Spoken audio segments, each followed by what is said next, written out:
All right, welcome back everybody to the channel. This is Rob for Smirking Gun Reviews, and we're back with 2 more episodes of the first season of Disenchantment. We're doing episodes 7 and 8, the Love's Tender Rampage and the Limits of Immortality. And this will probably be a shorter video than any of the other ones because they're not really funny. The jokes that are in there are easy to forget because there's, even if it's a good one, it's mired in blandness. Or what I should say, again, tonal problems. Again, 2 episodes, I believe, written by 2 more people and 2 more directors. Love's Tender Rampage is a story that's been done a million times. Which, look, you can kind of forgive that as long as they give you a unique kind of a take on it a little bit. And they almost pull that off here, but it's your whole Wire story, Elfo is in love with Bean, but invents a fake girlfriend, and of course, Lucy doesn't believe it. Bean kind of wants to, but I think deep down she doesn't. Then they take this, she talks about bliss.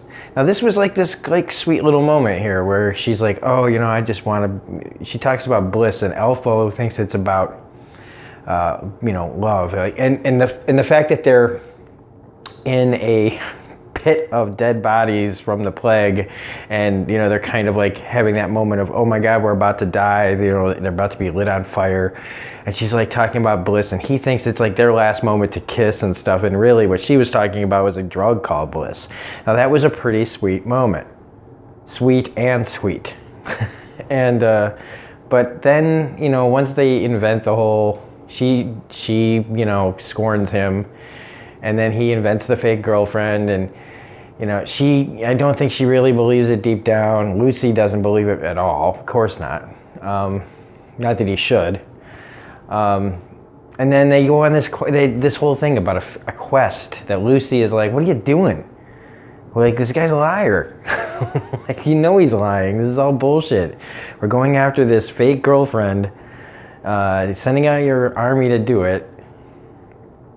And, and then they bring back a giant girl that looks like the person they described, of course. And then they could have done something here with this. But instead, and there's a couple of kind of funny visual gags with the giant, and it's got a stuck throat, and that's kind of funny for a second. But I think it was funnier when she couldn't talk, and if they had maybe done a story where the giant does fall in love with Elfo, and maybe make Bean jealous, realizing that somebody sees the value of Elfo. Instead, it just turns into a Frankenstein type story where the people are just waiting to get their pitchforks out and stuff. And there's some interesting things that they do here, but it's just, again, what are you trying to be? And it's not funny. It's kind of, they're doing serious stories, and that kind of goes right into, I do like the pig, the Prince Pig. That's pretty funny in this.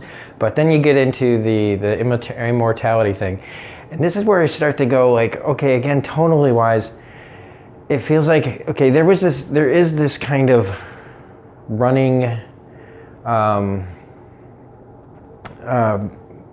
mythology going on with these 2 people that are looking at Dreamland through this fire, and they've got plans and stuff, and they've done dabs of that throughout the first 8 episodes.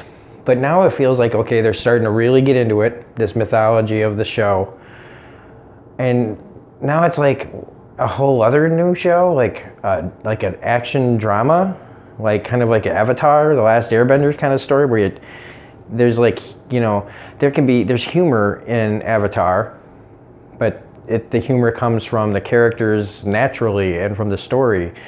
And in this, they're trying to do this story that starting to get bigger about Elfo's blood and immortality, and these plans of these people and all this other stuff. And if that was the show from the beginning, and they just did a fantasy drama comedy where there was just one long kind of story arc going on, then I think this would be more acceptable instead of just they don't know, like, I guess maybe they're trying to appeal to everyone, but you're Matt Groening. You've got all this money. You've got a fan base built in. You should stick to either what you know or find one thing you want to do and go for it. Not be all over the place like this. Because the Limits of Immortality also, like, would work it works as an episode if it was in an action adventure fantasy, show that had just the comedy by extension, by the characters being naturally funny and having natural funny lines instead of it just being trying to be a straight comedy satire of fantasy stuff. So I've only got 2 episodes left, and I mean, like I said, I don't like to ruin jokes. There's a laughing horse in this, and some funny little bits that get dropped here and there, but again, this one, like, Limits of Immortality really plays like you're watching, kind of like, it reminds me of some parts of, like, an Indiana Jones story, and part of it kind of reminds me of, like, deep fantasy stories, and some of it reminds me of, like, that the 2 people for some reason, and if you're a Pokemon fan, you go, what the hell is he talking about? But the first thing I thought of when the 2 people that have been watching them and, like, having these plans, it just made me think of Team Rocket for some reason. I don't know why, okay? I don't know why. But they just seem like these people that are always just in the background trying to, plan against the heroes. So anyway, and they don't do anything, and they seem pretty ineffectual. But anyway, that's about it. I've got 2 more videos, 2 more episodes to watch, and then we're done. And so far, like I've said in the other videos, it's pretty disappointing. It has its moments. It has a great cast. It has some pretty good animation. But so far, Disenchantment. Starting to look like a really good title for this. So, just not in a good way. Anyway, if you like this video, please hit the like button, share, comment, subscribe, all that stuff. Let me know what you think about this show. So that's about it. This is Rob for Smirking Gun Review saying we'll see you on the next review, probably in about an hour and a half or so.